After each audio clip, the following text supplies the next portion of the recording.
Run it back, Philly. No frauds, no fanboys, no intros. It's nice to have an athlete that has enough of a killer instinct, holds himself to a standard, and said straight up, "I didn't play to that standard, and I need to be better."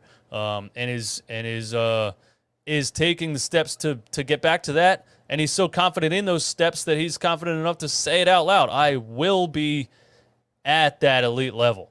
My question would be, is he talking about Houston James Harden? I mean, is he talking about 30 points per game James Harden? Is he talking about MVP level James Harden? Or is he talking about maybe Brooklyn, right after he left Houston before that hamstring injury, where he was still on MVP list, but he was clearly a little bit overweight compared to what his normal playing weight and fitness level was. So, I ask myself, has James Harden been in the best shape he could possibly be in since he left Houston? And I think the answer is no. Daryl Morey stepped down in Houston. The whole thing went down with Westbrook requesting a trade because he knew Harden wanted out. Harden requests a trade. Houston says, nah, we're not trading you where you want because we're going to get more. He says, fine, I'll come to training camp. He comes in like 25 pounds overweight intentionally. Has he gotten back into tip-top shape since then? And I don't think he has. So maybe this upcoming season is when he finally does. And, the way that he looked last season, people take his age into account, but it's all how you prepare and how you take care of yourself, because I want to let people know, people that don't know, and remind people that may have forgotten. One of the best years of Michael Jordan's career, he was 33 years old. He had the Bulls at 72-10. I'm not saying the Sixers are going to do that. I'm just saying your age. And I could have went LeBron James. I could go a couple other players. But at 33, Michael Jordan led the league in scoring at 30.5 points per game, won the MVP, had the Bulls at 72-10, and won the NBA championship. So it's not impossible for somebody at 33 to be at an elite level. So maybe Houston Harden actually is possible. Well, I think it's a good point. I would also kind of, send a question back your way is, does he have to be Houston Harden? I think when he left Houston and he went to Brooklyn, he got a bad rep. And I think, honestly, he adapted his game, right? This was still a guy averaging 22, 10 and 10, capable of giving you 30 on a night, giving you 15 assists. But he adapted. He adapted around the play of Kyrie Irving, Kevin Durant. Unfortunately for them, he got hurt in the playoffs, and, it just never really returned the same. I mentioned it multiple times. I'm not saying that's an excuse for, going out and shooting 2 times in the second half of a playoff game.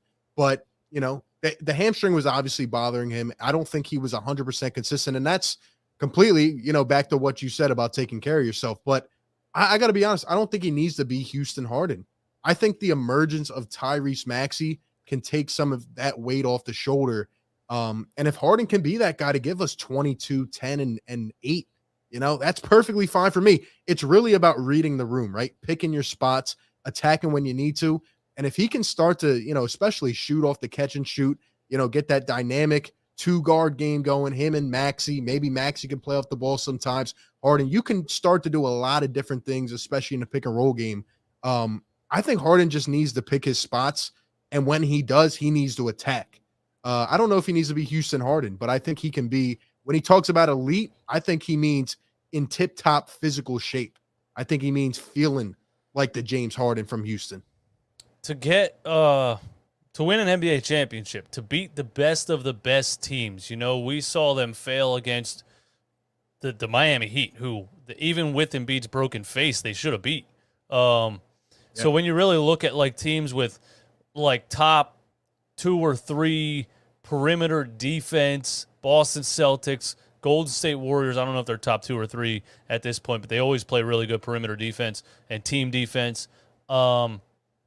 Is, Harden just being a facilitator or a playmaker here and there really enough? I guess I can agree that he doesn't necessarily have to be Houston Harden, but if he can be, I mean, that's if he can be. Imagine, Joel Embiid in his prime on that team when Harden was dropping 36 points per game. The play style would have been different. The team would have been constructed different. But Harden was completely unstoppable. Joel Embiid's completely unstoppable. We already know that. I just think if he can be, I mean, that puts us over the top and makes us a favorite to win the whole thing. If he can't necessarily get back to that level, that 26-year-old James Harden, I get it. And then, I agree that it's still enough because, all you need is him to be a threat to score in crunch time situations when Joel's getting doubled and tripled. Maxey kind of faded away a little bit in the playoffs in important games, but he was 20 years old. You can't fault him for it, but you just need James to be a threat to score. He doesn't have to be a number one NBA superstar MVP level. I agree with that. But he has to be playing at an all-star level, I think, for you to go the whole way and win the whole thing.